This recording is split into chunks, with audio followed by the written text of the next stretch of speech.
Hey, you busy? Mm-mm. Okay, let me run something past you real quick. So I done messed around and got into my word in a consistent way. I done messed around and started asking God to show me some things through a different lens, through a different perspective. I done messed around and truly started applying this thing called the Bible and the Word to my everyday life. I done messed around and got some spiritual insights to some earthly things. And I done messed around and got a cheat code that we all getting ready to eat from. You ready? Let's go. I realized that Romans 8:28 is for real when it says all things work together. Like I really am starting to see that God wastes nothing. There isn't a level of any part of your life that will be minute, that will go in vain, that won't be factored in. There are relationships that you're mourning over. There are connections that you are wondering will ever happen. There are levels that you are looking at, and then other levels that you are ashamed of. And there are blemishes in your story that you wish we can hurry up and fast forward, or not actually have that recorded, or not have it connected to your bloodline, not have it connected to you. If you could choose what your reputation would be in heaven, if you can choose what your life would read like on earth, it would look like no blemishes, no spots. It would almost look like the perfect bride of Christ. However, you live in a fallen world where you have to sometimes get your lessons by falling on your face first and having God pick you up, dust you off, show you where you went wrong, and then show you where you should be going, show you the life that he had for you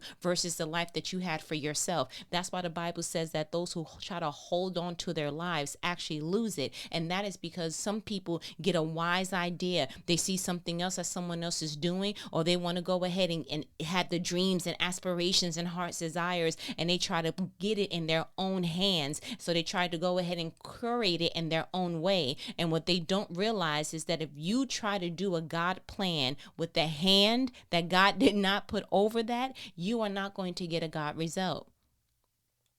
I don't want to be the narrator, the nothing director of anything if God is not over it. And I am starting to see that everything, every dot in your life is connecting, whether you feel it or not, whether you're being persuaded to believe it, it does not, and that is deceit. There is something that is going on in life, and we need to be wise enough to slow down enough to say, I think I see what's happening here. And that's exactly what happened for me. How many more relationships, jobs, situations, family discord, whatever it is that is uncomfortable, how many more events of discomfort before you pull the lesson out of it? How many more offenses, you walking around defensive, you not really showing up in your fullness, you playing small? How much more of that before you really start to say, okay, so what's the real deal here? Because if you're anything like me, you don't just want to happenstancely go through life. There has to be something to why I'm doing this. I'm not just going to eat food just to be eating food. Like, what do we, is it fueling me? Is it powering me up? Like, what is it doing? And that is exactly what is happening. I'll tell you where this came from. I have a working relationship with someone that I've actually was like, yo, I'm starting to get frustrated. And what I noticed about the human behavior is you are frustrated with anyone that practices something opposite from you that is preventing you from getting to your goal. Like, you don't mind someone that's talkative, but like talking to me while I'm trying to focus is an irritant. You don't mind someone who is emotional and sharing, but sharing while I have something that I'm already in the midst of doing, it's kind of like an inconvenience. You are not looking at people as if I just want everybody to stay away, but sometimes it is, if I'm in the middle of something, if I am navigating in this particular way, then you trying to cross my path at this particular juncture is actually a distraction of an intersection for me. And so I was like, ooh, so a couple of days of that was happening. And I said, you know what? I I'm not going to just keep walking into the intersection of distraction and annoyance and irritation. Like, I get it. You're irritated by the things that you're called to. I get it. Sometimes God puts things in front of you to get your attention. I get it. But like, I don't want another day while I'm exhausted because I had to manage behaviors that are alternate from me. Something has to give. And then God gave me this profound gem. Every level that you are currently at or will ever be, it's just you merely getting access for the bigger picture and the bigger plan that God has for you. I was like, I'm sorry, what? Every single journey, stage, event in your life is merely preparing you for later, but you need the access now. Think about a job that you've been to, that you had to have a certain key code, you had to have a badge, whatever it is. As long as you had that particular badge, you had access to get inside of the building. So that later on, even with not working there, guess what you did? You pulled and retrieved some information from that job that you were able to utilize later. Whether it was you worked in an insurance company. So you know what? I used to work for an insurance company. This is how it goes. And now you have some information that will fuel you for later so that you know how to strategize on the later side with the information that you're getting on this side. You don't realize you clocking in and you feeling the emotions of a thing and the coworker toxicity and all of that. And there are some things that are happening within the company that you are getting distracted from, and you don't even realize God placed you there merely to get the access so that you can get the strategy so you can go ahead and execute a certain plan in the future later. Here you are thinking that you just have a job that's going to be draining you all the time. And God is just like, get the access. Like there's a strategy in the middle of that. Like I'm trying to go ahead and give you something here. And I was thinking about it. I said, yo, when Moses sent out the 12 spies to go ahead and spy out the land for 40 days, them boys came back. Moses told them, yo, go find out if it's fortified. Go find out if they strong. Go find out who lives there. Go bring back some fruit if you can. Like, kind of like give us the eyes. Like, we don't have FaceTime yet. So I need you to go out there, do your thing. And I need you to give us a report on how we're getting ready to go ahead and execute and get this win. But what did the spies come back and do? They showed them the fruit. Yeah, the grapes are heavy, bro. They look like watermelons. Like we had to carry it. It took 2-3 of us for us to carry it. They came back and was like, they did a census. The Ananites, the blah, blah, bites, the blah, blah, blah, ites. All of them live here. And they told you where and in the valley on that side and this, that, and third. They did everything but give them a strategy on how to execute a win. Time out. Y'all was there for 40 days? And you didn't come back with a strategy on how we can get this win? Time out. You be at work for 40 hours a week and you're not utilizing any of the information that you're being taught, big or small. I don't care what your particular position is. God is trying to get you close enough to get access. Who is there that you can network with or just get some of their principles on how they got to where they got to? Who is there that God wants you to possibly stand in the gap for? Who is there? Like there are some things that are happening, but you are being distracted by the 40 hours a week you got to work in an environment in a seat you don't want to work in. It's bigger than that.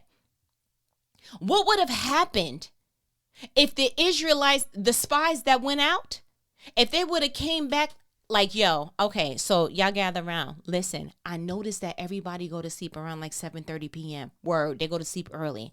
But I'm also noticing like they're giants. I ain't gonna hold you. I felt like a grasshopper. But then also, I noticed that because they so tall, we were able to walk around, roam around free 39 days. Nobody asked us who we were, why we're there. Let me see your Oh, wait, hold on. You got family here?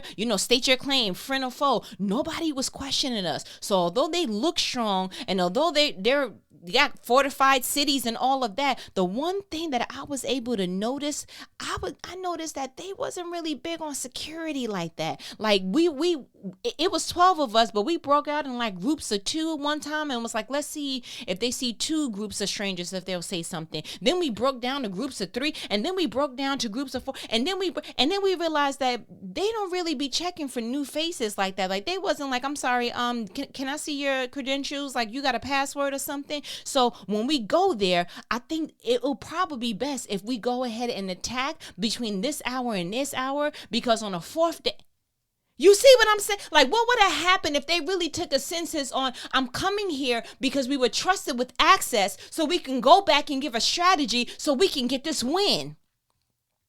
They didn't even give a detail of that. And I'm like, I don't understand. God trusted out of all of y'all, 12. 12 were sent out to go spy out something for 40 days. Y'all came back and spread fear, and you didn't give any kind of strategy. Okay, so listen, when we go ahead and start walking forward, when do we make a left or right? Like, how did you get there?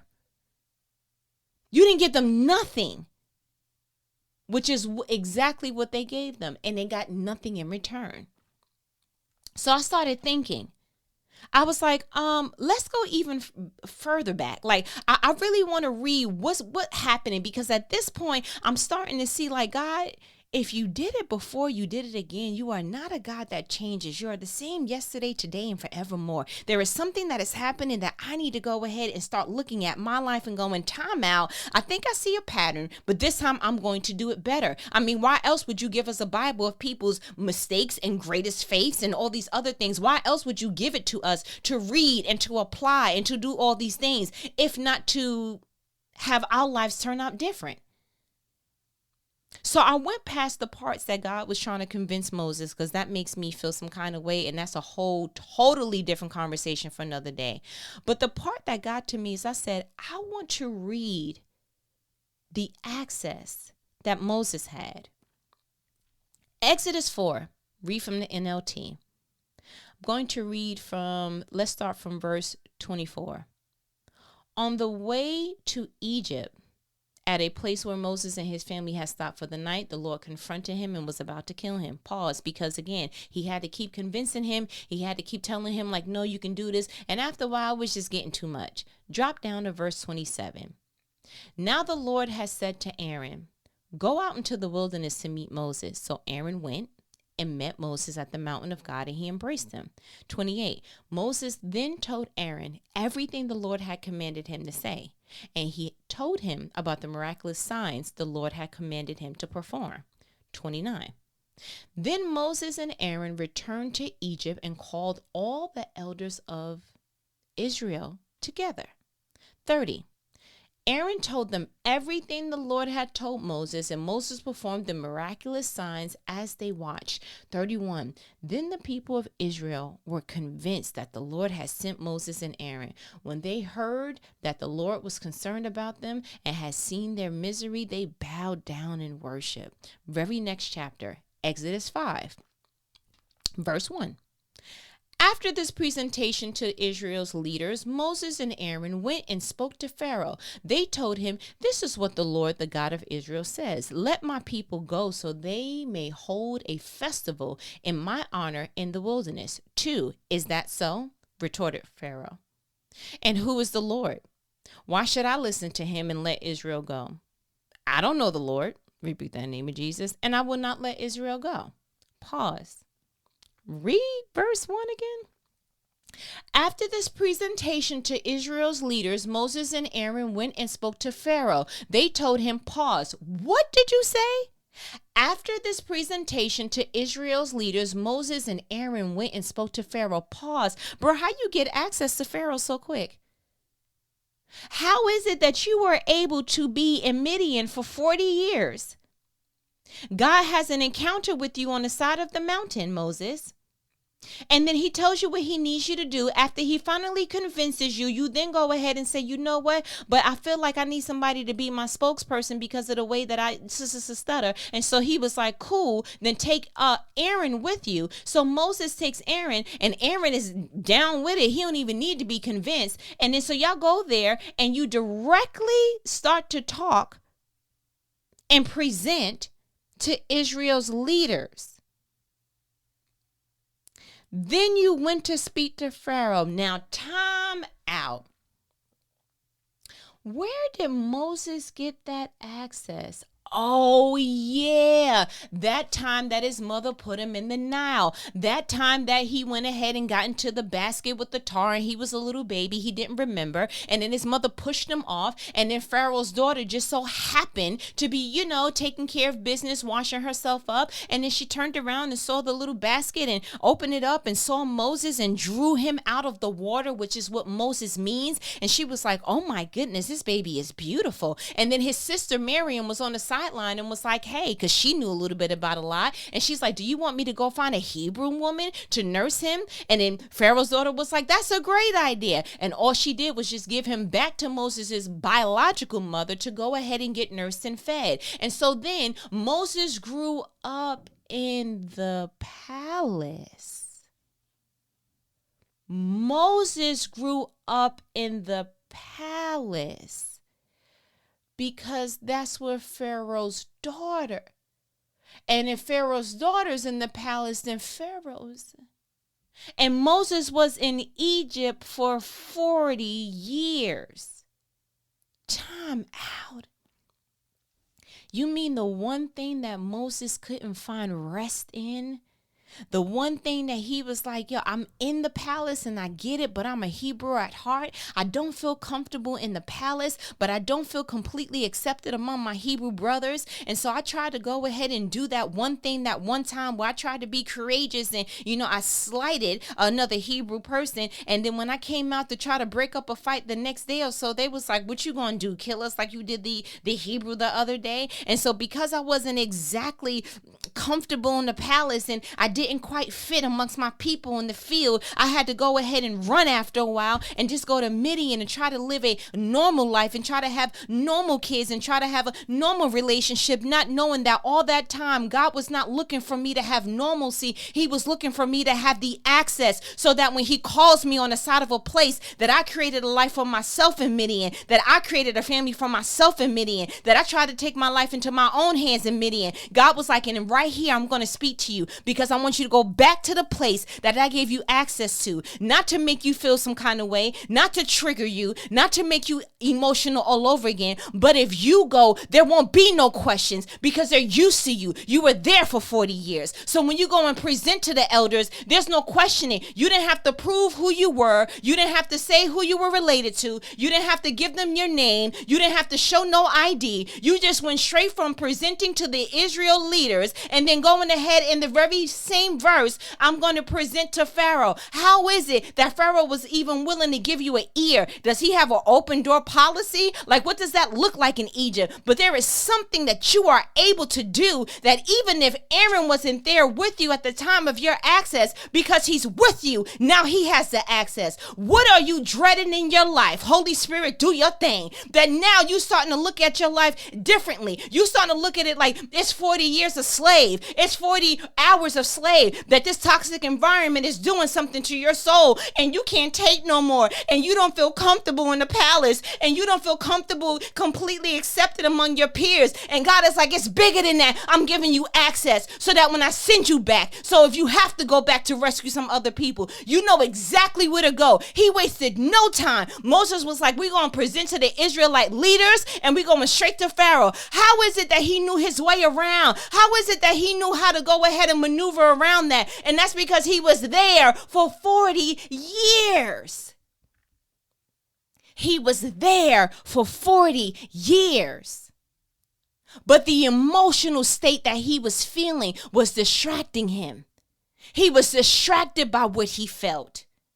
He felt some kind of way that there was some type of animosity among his people. He felt some kind of way that his people had to be in the field. He felt some kind of way that even though she rescued him, you're not really his mother anyway. And so these royal garments don't mean nothing to him. It means something to him when he see that they outside and they suffering while he's in here in Central AC. It means something to him. And here he is being distracted by something that God is trying to fuel in him.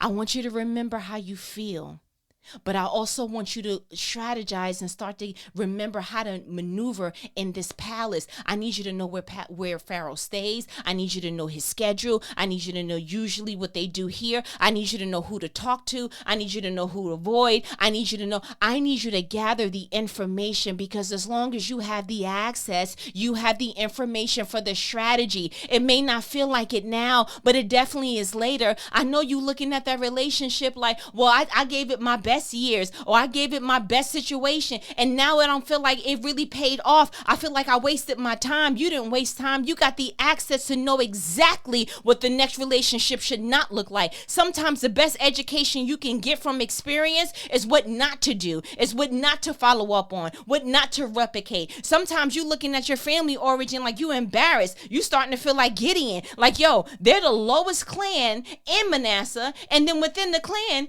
Gideon is the lowest of the lowest. But sometimes you got to look at that like, you know what? Praise God for this free information, because there's some people who don't understand the bottom because they started on the top. So when things don't work out for them, they kind of get buckle-kneed. But you know what? If I'm starting from the bottom, guess what? Everything else from here is just going to be new information, and I'll be used to it. And if I ever have to go back to the bottom, I will be okay. Because what did Paul say? I learned the secret of life, bruh. I know how to make it on a little bit. I know how to make it on a lot.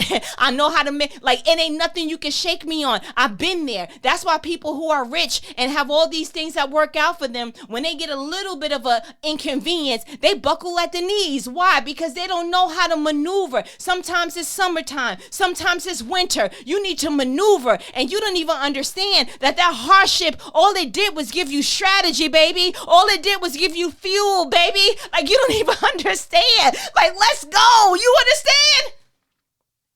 Let's go.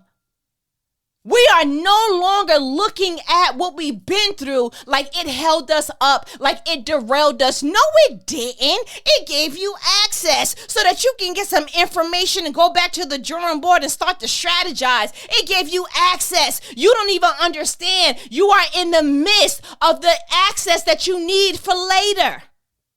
Stop worrying about what them folks talking about at work. So what? You're not even going to be able to remember their middle name in 5 to 10 years. Stop worrying about what the family is saying or not saying about you. Stop worrying about who's not supporting you. Stop worrying about who's not purchasing from you. Stop worrying about who's not fueling you up. You don't need them for the fuel. You need this opportunity, this very moment in life for the access so you can strategize. Do you understand that? You getting so caught up in your feelings. Nothing more than feelings. That's exactly what it is.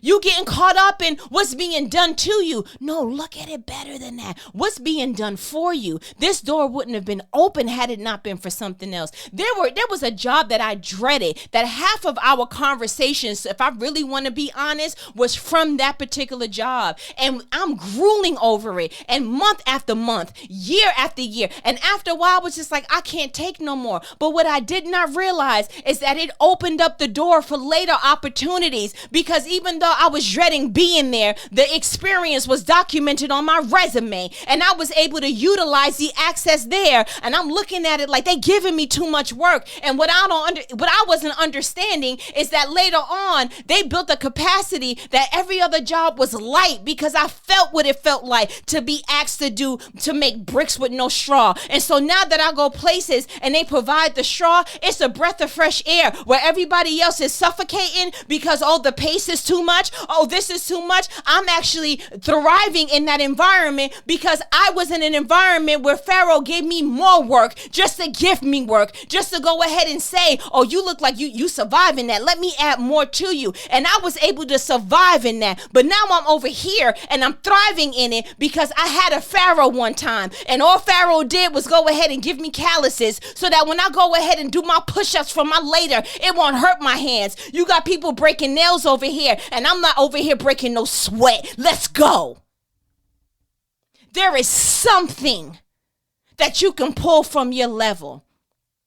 There is something that you are being distracted from. Get out of your feelings. Get out of your head. Get out of the looking around, but I feel so alone and I feel this is the perfect opportunity, baby. The less mouths, the more you can strategize, the more you can set aside that time to be like, in 3 years, I don't want to be here. So what do I need to do now that I need to go ahead? And you reverse engineer that, baby. Like you don't even understand. I wonder what it would have looked like if we were able to pull up a chair real quick to Moses in the palace and go, how you feeling? He would have been like, bro, you don't even understand. Like, I'm grateful that God gave me life, but I don't know how much more of this I could do. Looking at these windows, like, this is not the view. The reason why everybody else able to feel satisfied in this palace is because they don't look out and see their blood. I do. And while we would have understood, like Moses, I get it. I get it. I promise I do. I wonder if we could have showed him Exodus and been like, but you need to stay here for as long as you're staying here because it's giving you an access to free millions of people later. If you knew that you're not just surviving Monday through Friday, that you didn't just survive that situation, that injustice that happened to you. If you knew that if you be a student of this stage, you have no idea how that access is going to help you strategize for later. I know they did you wrong in that court case. I know they did you wrong financially. I know that was unjustly done to you.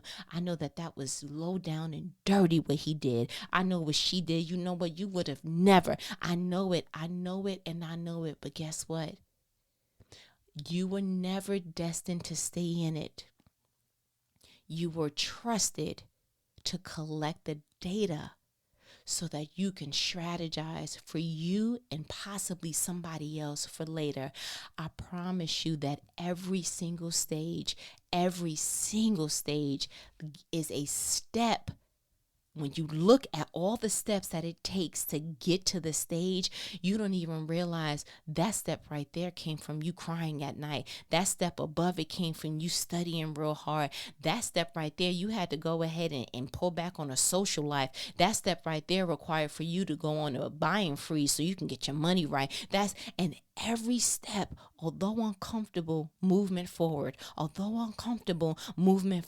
So now you at the stage and you like, wow, if I knew that what I was enduring was actually just building an additional step, I think I would have endured differently. I think I would have had a different posture. I think I would have been more astute. I think I would have, you see what I'm saying? There is nothing that you're doing that is just going in vain. I literally looked up the word access. And the verb, one is a noun and a verb, but the second definition under the verb says obtain, examine, or retrieve. And it says in quotation, data or a file. What is God asking you to obtain, examine, or retrieve in the current stage or predicament that you are in?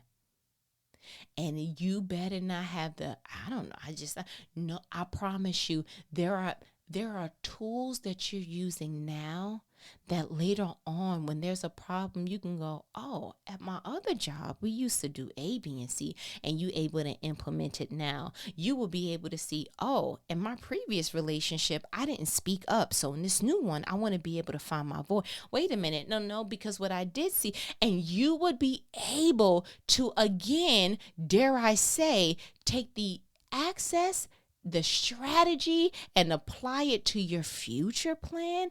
That is the cheat code. So my challenge to you was already given, but my additional question to you is, can you endure different? Endure with the mindset of, God has given me access. No, I work here for a reason. Access. No, I'm in this family for a reason. Access. No, that injustice was done for me for a reason. Access. I went ahead and went to school for this for a reason. Access. So many times we're looking at the overarching, but this is not my dream job, but this is not my dream home, but I'm not driving when I want to drive, but that's not the relationship I want. And you're looking at the end goal, and you're drowning in your current circumstances because it doesn't align. It's not supposed to. Your end goal is never where you're currently at. You are simply there to collect data. That's what that's about. So sit up straight. Put your armor back on. You better go ahead and listen, put on a full armor of God. You understand? In Ephesians. You put on the shoes of peace. Like you put on the helmet of truth. You understand? You go back and you start getting dressed where he entrusted for you to be. And don't you come off your post. Do not come out of your post. Because when you go out prematurely, it will all feel like it was in vain. Until you have a burning bush moment and realize, oh, that's why. That's why God had it where he couldn't have nothing happen to that baby. He had to go ahead and say, listen, I'm going to put some 2 midwives by while this Hebrew woman gives birth. She don't know what she having, but I do. She don't even know what she's giving birth to, but I do. So Moses had to be protected from birth. And he had to let him run and go back to Midian. He had to let all that happen. But you know what? Only somebody who can be born of a Hebrew woman that could be raised in the palace will have the access to go ahead and present to Israel leaders, elders, and then go ahead and turn the corner and talk to a Pharaoh. Only a Moses. It's almost like, dare I say, he was born for it? Dare I say that it was already orchestrated? Midian was just a bench warming situation. God didn't use nothing from Midian except for Aaron. And the fact that when God was mad at Moses for a little bit, his wife Miriam or his sister Miriam was like, let me go ahead and put some blood on the foreskin situation to save. But we don't read about Moses's children. We know about his father-in-law Jethro. He helped him later on to say, hey, you listening to these people's cases all day and night, you're going to wear yourself out. You need to go ahead and put some stuff in order. Put 12 people you trust and blah, blah, blah, and was able to orchestrate and help. But that looks like that's the only thing that came good out of Midian. And he was there for 40 years. So when we try to run from the place that God entrusted us to have access to, that portion feels like a waste of time. Because that's not what God destined for you to be in the first place. Do you understand what the Holy Spirit is trying to say through me at this time? It's bigger than what you're enduring. Stop enduring and start collecting the data.